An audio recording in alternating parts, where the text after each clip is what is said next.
오늘은 요한계시록을 모두 마치고 이제 뭘 설교를 할까 좀 고민을 오래전부터 했는데 원래까지는 어쨌든 우리가 좀 관심 있고 또 궁금했던 점들 그런 점들을 중심으로 해서 설교를 좀 해나갈까 그렇게 생각합니다. 그래서 혹시 여러분들이 신앙생활 하다가 목사님 이런 거는 좀 궁금합니다.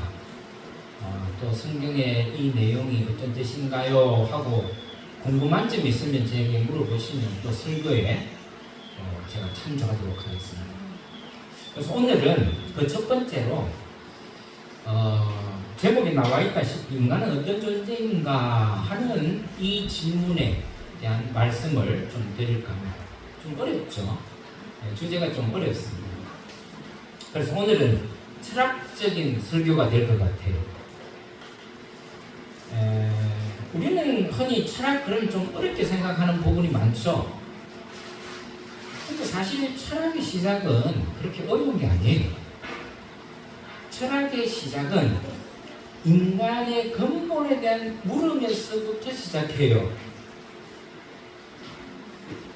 그러니까 철학이 그렇게 어려운 문제는 아니에요. 왜냐하면 우리도 가끔 살아가면서 우리 인간 존재에 대해서 궁금한 게 있잖아요. 우리는 어디서 왔지? 우리는 왜 이 땅에서 무엇을 위해서 살지? 그리고 이 땅의 삶을 다 마친 후에는 우리가 어떻게 될까? 하는 이런 궁금증들이 조금씩은 다 가지고 아마 살아왔을 거예요. 내가 왜 이 세상에 존재하고 나라는 존재는 어떤 존재인가? 자기의 정체성, 이 아이덴티티에 대한 궁금증을 우리는 누구나 다 갖고 살아간다는 거죠. 바로 이 나의 존재 이유와 목적에 대한 궁금증이 바로 철학의 시작이라는 거예요. 그러니까 어려운 거 아니죠. 그래서 인간의 존재에 대한 물음, 이런 궁금증을 가진 사람은 누구나 다 철학자예요. 뭐 철학을 전공해서 철학자가 아니에요. 어떤 유명한 사람의 철학에 대한 유명한 그 학식을 가진 사람의 철학자가 아니고 어떻게 보면 우리 인간 모두는 철학자들이에요. 그래서 철학을 뭐라 그러냐 하면은 필로소피라는 말로 써요.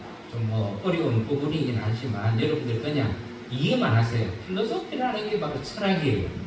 근데 이거는 그리스어인데 그리스 말인데 두 단어가 합쳐져 있어요. 그게 뭐냐면은 필레오라는 말을 아마 들어봤을 거예요. 필레오. 그게 뭐냐면은 사랑이라는 거예요. 사랑. 그리고 소피아. 이거는 지혜라는 말이에요. 그러니까 필레오하고 소피아라는 두 단어가 합쳐진 거예요. 필레오는 사랑하다라는 뜻이고 소피아는 지혜인 거예요. 그러니까 이 철학이라는 말이 필로소피라는 말인데 그걸 합쳐보면은 지혜를 사랑하는 것이 철학이에요. 이제 좀 이해되시죠? 철학은 딴 게 아니에요.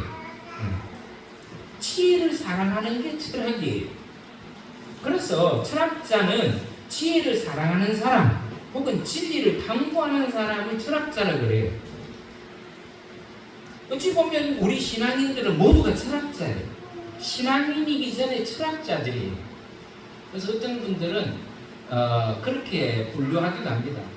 철학 위에 신앙이 있다. 그러니까 우리 신앙인들은 이미 철학을 기본적으로 가지고 있는 사람이에요. 인간 존재에 대한 근원적인 질문을 하고 거기에 대한 탐구를 하고 연구하는 사람들이기 때문에 그걸 또 진리를 추구하는 사람들이잖아요. 그러니까 이 자체가 이미 우리는 철학을 바탕해서 어디까지 가는 거예요? 진리, 신앙까지 가는 거죠. 그러면 지혜가 과연 뭐냐? 어떤 게 지혜냐? 이게 궁금하잖아요. 여러분 지혜가 뭘까요? 도대체 지혜라는 게 뭐예요? 참된 지혜라는 것은 우리 인간 존재에 대한 근본을 이게 조금 어렵습니다. 그냥 여러분 들으시기 바랍니다. 우리 지혜라는 것은 우리 인간 존재에 대한 근본을 통찰력을 가지고 탐구하고 또 앞서도 말했지만은 내가 누군가, 우리 인간이란 도대체 어떤 사람인가, 왜 존재하게 됐는가, 무엇 때문에 존재하고 또 이 존재가 끝나는 때는 우리는 어떻게 될 것인가에 대한 탐구하는 것이 지혜라는 거예요. 이해되시겠습니까? 우리 인간 존재에서 그렇게까지 넓게 할 필요 없이 내 존재에 대한 탐구, 그게 지혜라는 거예요. 나는 어떤 존재지?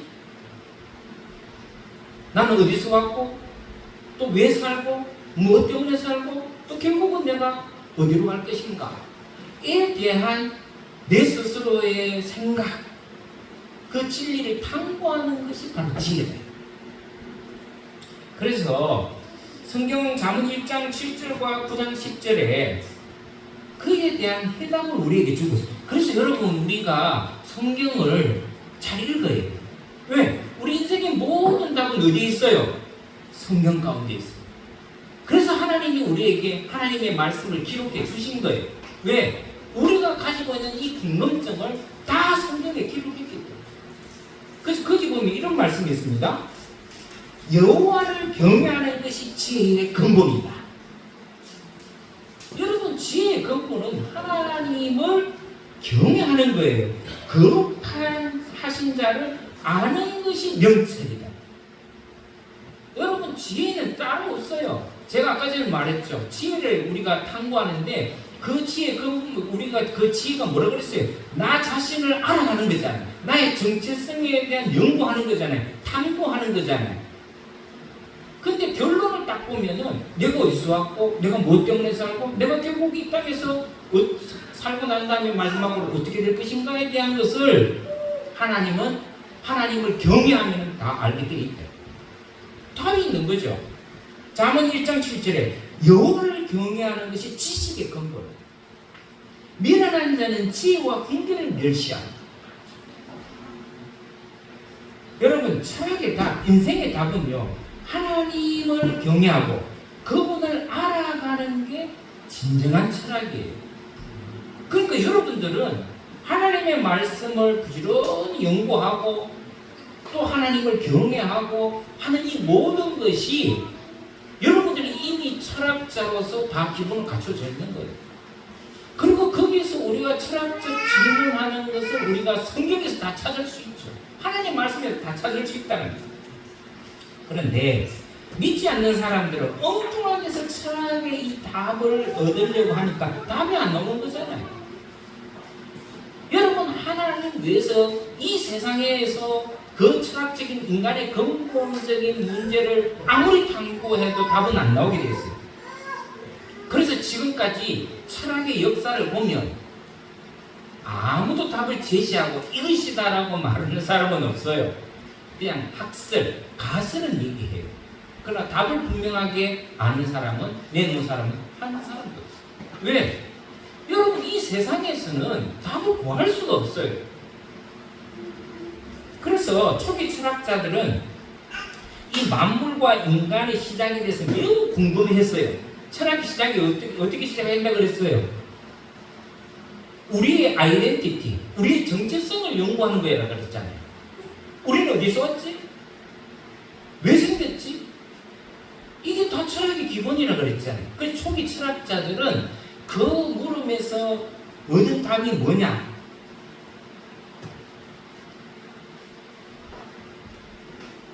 그 근원을, 인간 근원을 탈레스라는 철학자가 있었어요. 초기. 그 사람은 인간의 근원을 물에서 찾았어요. 이해가 되죠? 왜요? 여러분, 가만히 보세요. 우리 우주에서 우리가 살아가는 모든 동식물 중에서 물이 없으면 존재할 수 있어요? 없어요? 없죠. 그래서 이 탈레스라는 철학자는 우리의 기원, 만물의 기원은 물에서 시작됐다라고 주장하는 거예요. 이게 틀린 말은 아니죠. 그리고 또 어떤 사람은 공기에서 우리의 존재를 찾았어요. 왜? 여러분들 그것도 이해가 되잖아요. 여러분, 우리가 동식물 중에서 이 공기가 없으면 살 수 있어요? 없어요? 못 사는 거예요. 그러니까 초기 철학자들은 이 인류의 근원, 또 인간의 근원, 이 인간의 정체성인 이 아이덴티티를 물에서 혹은 공기에서 혹은 불에서 찾았어. 왜냐? 모든 존재의 근원으로 봤기 때문에 그래요. 그러니까 일리는 있죠. 근데 여러분 그게 지금은 통하지 않죠. 자, 여러분 물이 인류의 발생의 근원이라면 지금도 계속 인류는 발생해야 돼요. 어디서부터? 물에서부터. 여러분 혹시 물에서 어떤 진화론을 얘기해 봅시다. 여러분 진화론의 가장 기본이 뭐냐면은 단세포에서 이제 진화됐다는 거 아니에요. 그러면 지금도 단세포에서 진화가 일어나야지. 일어납니까? 종의 진화는 없어요. 여러분 부분적인 진화는 저도 인정해요. 그러나 여러분 종의 근본적인 진화는 없습니다. 원숭이가 진화해서 그러면 지금도 인간과 원숭이 사이에서 계속 진화가 일어나야죠. 여러분 그런 사람들 봤습니까? 진화가 일어나는 걸 봤어요? 그렇지 않습니다. 그러나 이 철학자들에게 있어서 중요한 게 뭐냐면은 이 초기 철학자들은 지금도 마찬가지예요. 인간 존재에 대해서 끊임없이 질문하고 탐구했다라는 것이 중요한 거죠. 지금도 그래요. 지금도 많은 철학가들 중에서는 인간의 근원에 대해서 탐구하는 사람이 많이 있습니다. 그래서 우주를 보잖아요. 여기서 못 찾으니까 또 우주의 기원을 찾으려고 우주로 나가고 하는 이유가 뭐예요? 그 결국 따지고 보면은 돌아가 보면은 우리의 존재의 근원을 찾기 위해서 그런 거죠. 그러니까 그런 연구, 그런 탐구는 인정해요. 그러나 답은 없습니다. 답은 절대로 못 찾을 겁니다. 찾았으면 벌써 찾았겠죠. 못 찾잖아요. 이유가 어디 있습니까? 이 물질로 우리 이 창조주잖아요. 하나님은 창조주고 우리는 피조물이잖아요. 피조물에서 무슨 근본을 찾아요? 못 찾는 거예요. 이 근본을 찾으려면 어디로 가야 돼요? 창조자를 찾아야 돼요. 창조자가 근원이니까. 근데 사람들은 못 찾죠. 왜냐? 창조자 없이는 이게 답이 안 나오니까. 그래서 어떤 이 학자들은 종교에 기회하는 경우도 있어요. 여러분 과학자들이요 신앙을 안 가실 것 같죠? 천만에 말씀. 오히려 진짜 과학자들은요 하나님께 귀의를 해요. 그래서 제가 이건 정확한 통계는 아닐지 몰라요.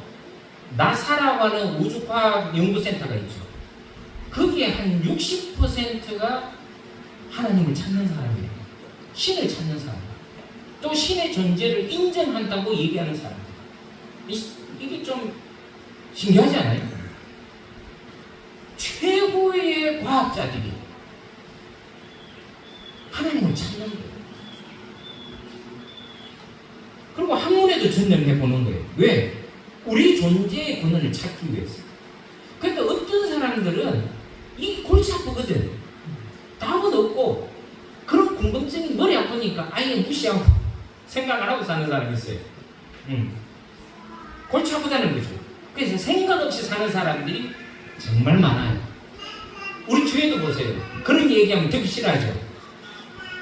우리 사는 것도 지금 골치 아픈데 그것까지 하냐 이런 거 다 무시해버린다는 거예요. 왜? 골치 아프니까.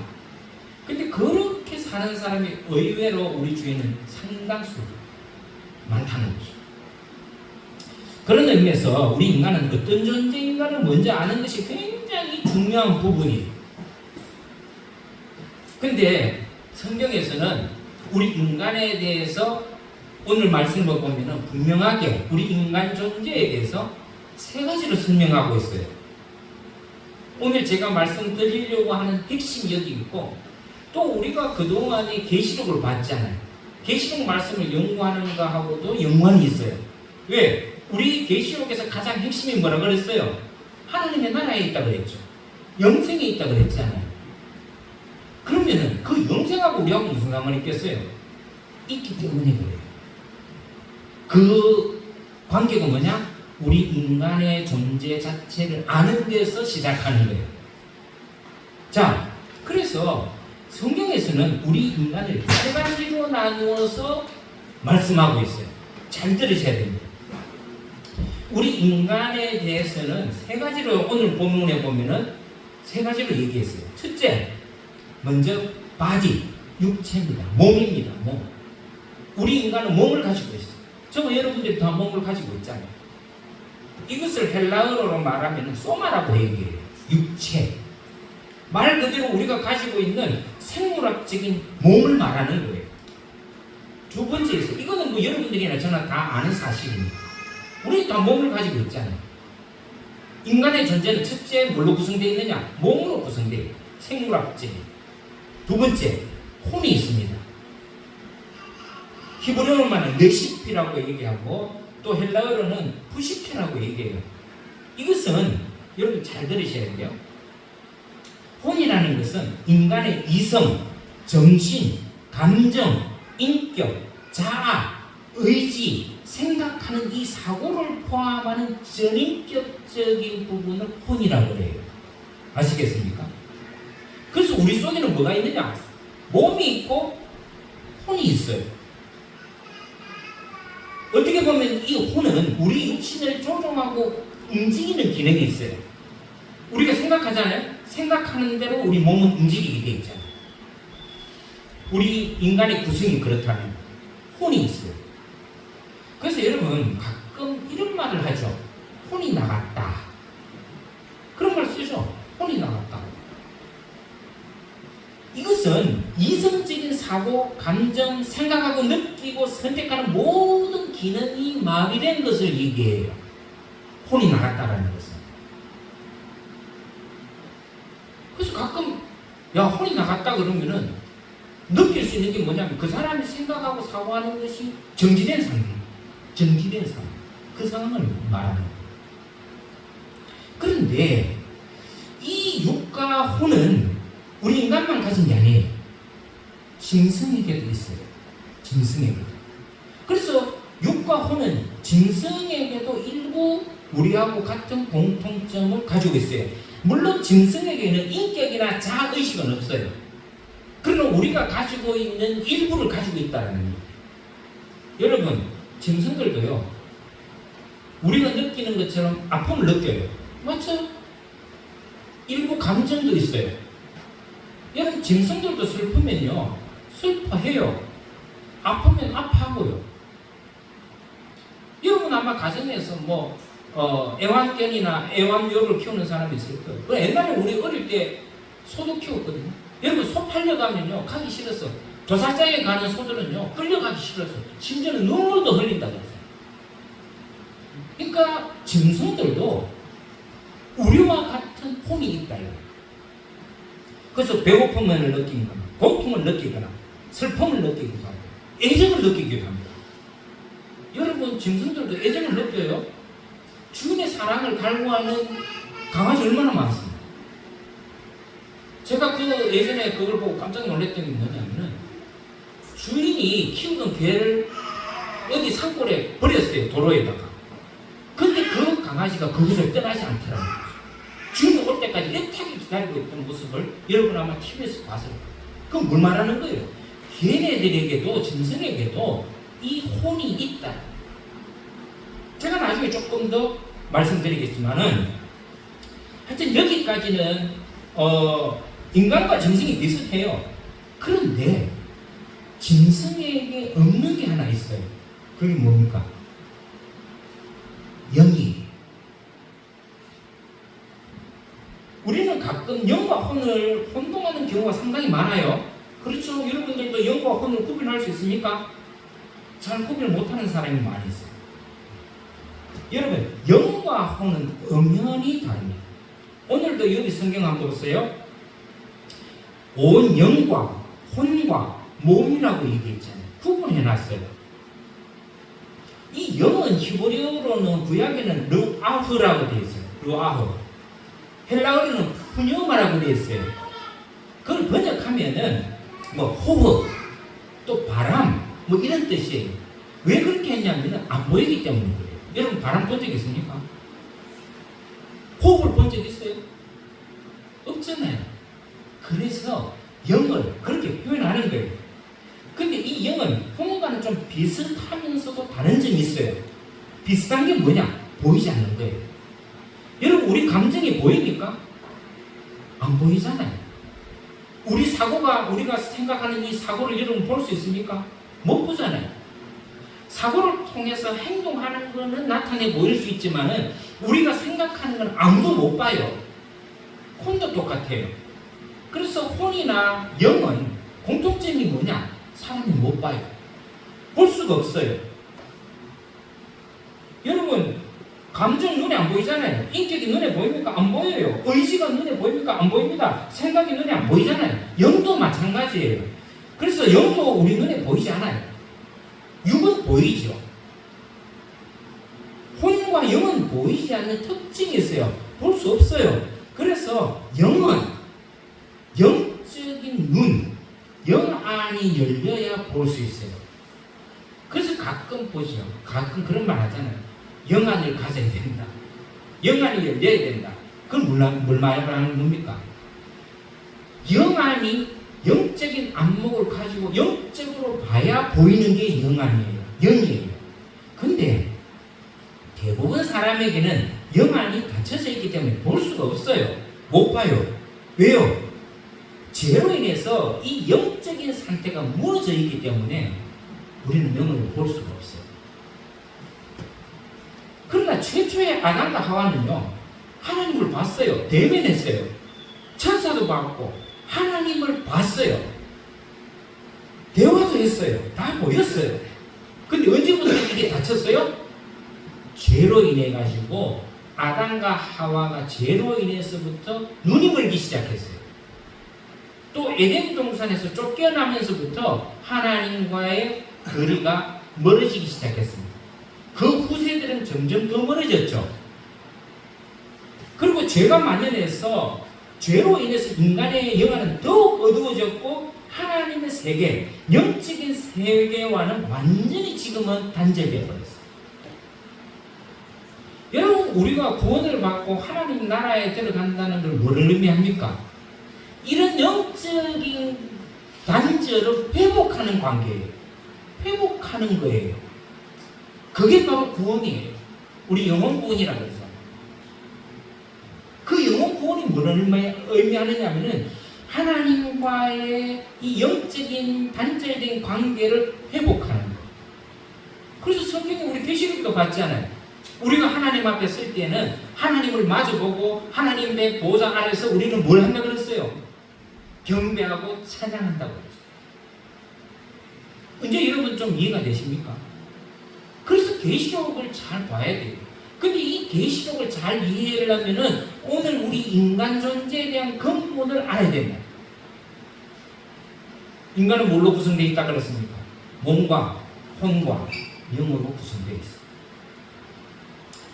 그래서 우리가 끝까지 심판받지 아니하고 영생을 얻기 위해서 예수를 잘 믿고 구원받아야 될 이유가 바로 여기 있어요. 그리고 이 영은 혼과 같이 내적인 부분이지만 보이지 않는다고 그랬죠. 혼보다 다른 초월적인 부분이 있어요.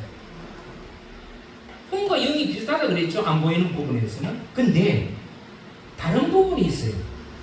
뭐냐면은 이 영이라는 것은 신적인 영역에 속해요. 육과 혼은 사람의 영역이에요. 근데 영은 하나님의 신적인 영역에 속해요.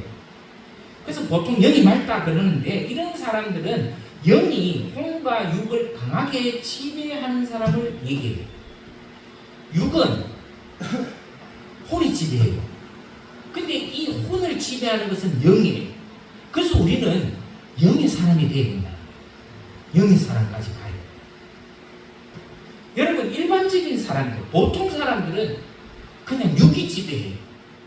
육신이 그냥 지배해요. 그러니까 육신에 따라 사는 거죠. 배고프면은 밥 먹고, 예? 그럼 우리가 사는 일반적인. 그런데 육을 지배한 육신의 사람은 육만을 지배하죠. 근데 좀 더 인격적이고 흔히 말하는 성인들 있죠. 이렇게 보면은 우리로 존경받을 수 있는 도덕적으로나 여러 가지 면에서 인격적으로 우리가 존경받을 만한 그런 성인은 그 혼이 그 육을 지배하기 때문에 그래요. 그런 사람은 성인이라고 해요. 성인. 그러나 아무리 혼이 육을 지배해도 하나님, 다시 말해서 신과 교제할 수 있는, 신과 교감할 수 있는 영역에 있는 사람은 안 돼요. 그 사람이 혼이 육을 지배하지만은 신적인 영역에서 하나님과 교제할 수 있는 사람은 아니다라는 거죠. 아무리 혼이 강하게 육을 지배하더라도 그 사람은 영적인 사람은 아니다. 그래서 전에 유명한 스님이 입적하고 그런 사람들은 혼이 육을 지배한 거예요. 그러나 그렇다고 해서 그 사람이 신과 교제할 수 있는 사람이냐? 아니라는 거죠. 왜? 그 사람에게는 영이 그를 지배하지 못하기 때문에. 영이 그 사람을 지배하는 사람은 하나님의 특별한 역사가 없는 한 불가능해요. 그런 사람이 누가 있어요? 다윗 같은 사람이겠죠. 또 신약에는 사도 바울 같은 사람이겠죠. 베드로나 12제자 같은 사람. 그러나 거의 세상에서는 볼 수 없어요. 특히 이런 말세, 죄가 만연한 이 말세에는 그런 사람들 보기가 불가능해졌어요. 그러나 여기서 이제 사이비 교주들이 나타나는 거죠. 사이비 교주들은 자기가 하나님과 영적 교제를 한다. 나는 직통 계시를 받았다. 이 거짓말쟁이. 이런 데 쏘으면 안 되는 거죠. 교주들의 특징이 뭐냐면은 나는 직통 계시를 받았던 사람이야. 그리고 나는 하나님과 바로 교제하고 대화하고 나는 바로 계시 받는 사람이기 때문에 내 말대로 돼. 그러나 어쨌든 이런 사이비 외에는 대부분 많은 보통의 사람들은 육의 지배를 받고 살아요. 육은 혼의 지배를 받고 혼은 영혼의 지배를 받는다라고 생각하셔도 무방해요. 그래서 육의 사람은 육신의 일에 빠지면 혼과 영의 영역이 점점 줄어듭니다. 그러니까 육에 사로잡혀 사는 사람은 혼과 영의 세계가 점점 줄어들어요. 그래서 육의 사람이 되고 맙니다. 그 말을 기록한 곳이 고린도전서 2장 14절에 있어요. 고린도전서 2장 14절에 보면은 육에 속한 사람은 하나님의 성령의 일들을 받지 아니한다. 하나님의 영의 일에 대해서는 모르는 거예요. 이는 그것들이 그에게는 어리석게 보이는 거죠. 그래서 이런 얘기를 하면은 육의 사람들은 웃기고 앉았네. 이렇게 반응한다는 거죠. 또 그들은 누구예요? 육에 속한 사람들은 그것들을 알 수 없나니 그것들이 뭐예요? 성령의 일들을 알지 못합니다. 그러한 일은 영적으로 분별하기 어렵기 때문에 그 사람들은 육의 사람이 무슨 혼도 구분 못하고 영은 더더욱 구분 못하죠. 로마서 8장 5절 6절에서 이런 말씀이 있습니다. 육신을 따르는 자는 육신의 일을, 영을 따르는 자는 영의 일을 생각하나니 육신의 생각은 사망이요 영의 생각은 생명과 평안이니. 여러분, 이 말씀이 얼마나 중요한 말씀인지 모르죠. 그래서 우리가 육신의 생각을 버려야 될 이유가 바로 여기 있습니다. 우리가 육신의 삶을 살면 안 되는 이유가 바로 여기 있습니다. 왜? 육신의 생각은, 육신의 삶은 필경은 뭐라 그랬어요? 사망이에요. 죽음이라는 거예요. 그러나 영의 생각은, 영적인 일을 생각하는 사람은 생명과 평안입니다. 로마서 8장 13절에는 또 이런 말씀이 있습니다. 너희가 육신대로 살면 반드시 죽을 것이로되 영으로서 몸의 행실을 죽이면 살리라. 그래서 여러분, 우리가 영적인 삶을 추구해야 되는 거예요. 영적인 삶. 우리가 진실하게 하나님을 믿고 섬기기 전에는 다 육신에 속해서 육신대로 살던 사람이에요. 우리가 교회는 나오지만 또 육신대로 사는 사람들도 있어요. 여러분들이 지금 앉아 있지만 그러나 여러분의 삶의 중심이 육신의 중심으로 사는 사람도 얼마든지 있다. 그걸 우리가 경계해야 돼요.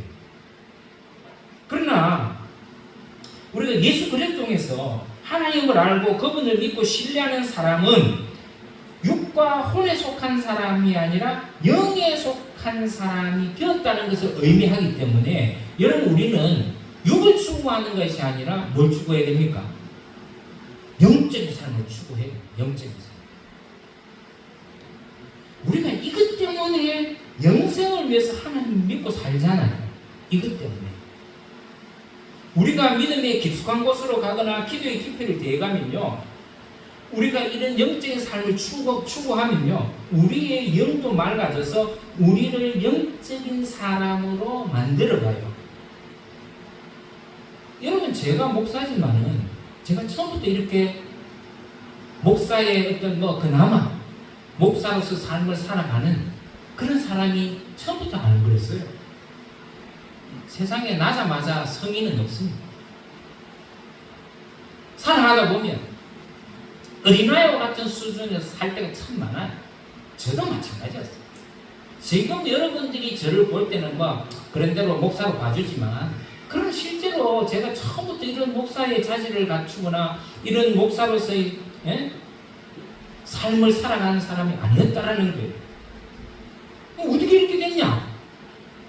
하나님의 말씀을 쫓아 살아가다 보니, 영적인 삶을 추구하다 보니 내가 지금 이만큼 왔다라는 거예요. 그걸 다른 말로 어렵게 말하면 성화라고 하는 거예요. 성스럽게 바뀌어간다는 거죠. 그래서 갈라디아서 5장 17절에 보면 이런 말씀이 있어요. 육체의 소욕은 성령을 거스리고, 왜? 육체를 따라가면 성령을 거스린다. 성령은 육체를 거스리나니 영의 사람이 되고 영적인 삶을 추구하다 보면은 이 육체를 거스리게 돼 있어요. 육체를 거부하게 돼 있어요. 육체를 지배하게 돼 있어요. 그래서 이 둘은 항상 대적함으로 너희가 원하는 것을 하지 못하게 한다. 그래서 사도 바울이 뭐라 그랬어요? 항상 자기는 싸운다 그랬잖아요. 네? 자기는 뭐하고 싸운다는 거예요? 이 육적인 것과 영적인 것이 늘 다투고 있었다. 그래서 우리도 마찬가지죠. 그래서 우리가 영적인 사람이 되면 이 육적인 소욕을 거스리는데 점점 그 범위가 넓어져 가는 거예요. 넓어져 갈 수 있다.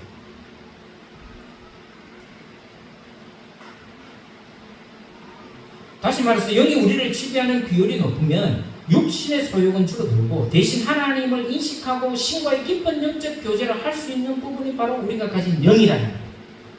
그런데 동물에게는 이 영이 없습니다. 오직 사람에게만 있습니다. 창세기에 보면 그 근거가 있는데, 창세기 2장 7절에 보면은 이런 말씀이 있어요.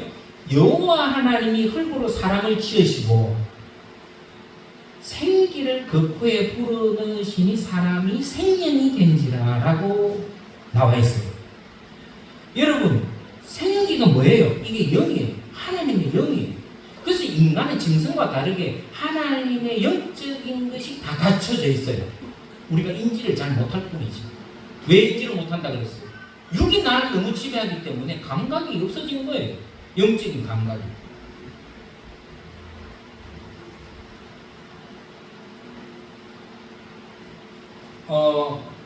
여러분, 동물은요, 사람과는 교감이 가능하죠. 여러분, 동물하고 사람하고 교감하는 사람이 있습니다. 그러나 하나님과의 교제가 불가능해요. 왜냐? 그들에게는 우리가 가진 영이 없기 때문에. 오직 사람에게만 영이 있기 때문에 영적인 존재인 하나님을 예배할 수 있고 영적인 존재로 살아갈 수 있는 거예요. 그래서 예배하는 자는 신령과 진정으로 예배해라. 제가 예배 서두에 꼭 얘기하죠. 요한복음 4장 24절. 예배하는 자는 신령과 진정으로 예배할지니라.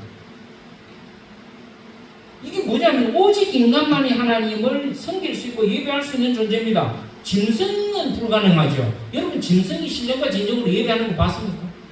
못합니다.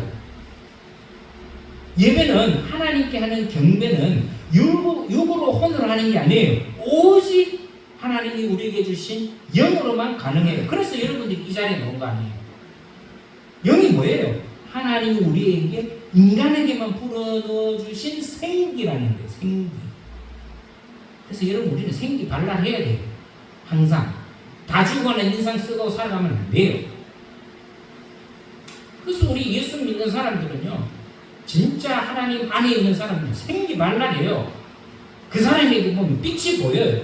혹시 여러분들 그 사람 얼굴에 빛이 난다는 말 들어보셨어요? 그런 것과 똑같은 거예요.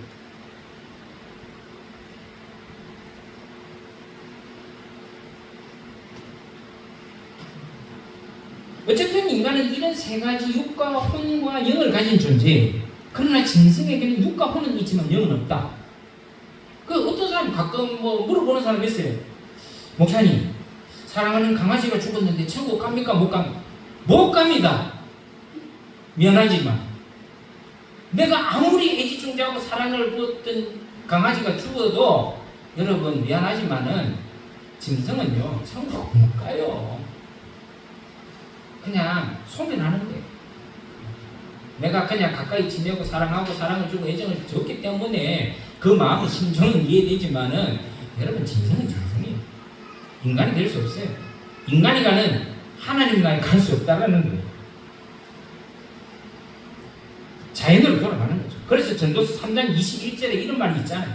인생들의 혼은 위로 올라가고 짐승의 혼은 땅으로 내려가는 줄 누가 알랴. 예? 여러분들은 아시기 바랍니다. 아무리 여러분 좋아하고 사랑하는 짐승은요, 소멸하는 거예요. 그냥 땅으로 들어가는 거예요. 그러나 인간은 다르죠. 육신과 혼은 소멸하지만 영은 달라요. 여러분 죽으면 생각 자체가 없어지잖아요. 육신은 다 흙으로 돌아가잖아요. 우리의 영은 달라요. 반드시 천국 아니면 끝없이 타는 유황불모 지옥으로 간다고 성경은 분명히 얘기하고 있어요. 제가 계시록 내내 얘기했죠. 우리 인간은 하나님의 형상으로 만들었고 하나님의 생기를 가진 존재이기 때문에 그래요. 특별한 존재죠. 그래서 인간은 동물처럼 살면 안 돼요. 하나님께서 우리 인간을 하나님의 형상으로 만드시고 하나님의 생기를 우리에게 부어 넣어주셨기 때문에 동물처럼 살면 안 돼요. 짐승처럼 살면 안 된다는 거예요. 물론 우리가 살면서 배고프면 먹고 싶고 피곤하면 자고 싶고 하는 거는 어쩔 수 없어요. 왜? 우리는 육신을 가지고 있기 때문에. 모든 생물학적인 요소가 우리에도 있어요. 동물과처럼. 그러나 다른 게 있다는 걸 알아야 됩니다. 우리는 영적인 존재예요. 우리는 영적인 존재이지 육의 존재가 아닙니다. 그래서 육으로 사는 사람, 혼과 이성적으로 사는 사람, 영적으로 사는 사람이 구분돼요. 육으로 사는 사람은 짐승같이 살아요. 그냥 육신을 추구하고 사는 거예요. 그러나 그보다 좀 더 나은 사람은 좀 사람같이 살려고 추구하죠. 예. 이성적이고 도덕과 양심에 따라 살려고 노력합니다. 그러나 그것으로 우리는 구원받을 수 없다라고 하는 사실, 그것으로 우리는 구원받지 못합니다. 오직 성령으로 거듭난 영적인 사람만이 하나님 나라를 바라보고 살 수 있다. 그래서 우리가 하나님을 섬기고 하나님 나라를 소망하고 살 수 있고 구원받을 수 있다는 거 아니겠어요? 그렇기 때문에 우리는 영적인 사람으로 살아가야 됩니다. 비록 이 땅에서 육신을 가지고 살지만은 우리는 영적인 사람으로 하나님을 신령과 진정으로 예배하는 그리스도인으로서 삶을 추구해야 돼요. 그런 영적인 사람이 어떤 사람입니까? 신령과 진정으로 하나님께 예배하는 사람이요, 겸손하게 사는 사람이요, 이웃을 하나님의 사랑으로 섬기는 사람이요, 하나님의 뜻대로 하나님의 말씀대로 살고 하나님의 기쁨이 되는 삶을 추구하는 그런 사람이라. 그런 사람이 영적인 사람이에요. 그렇습니다.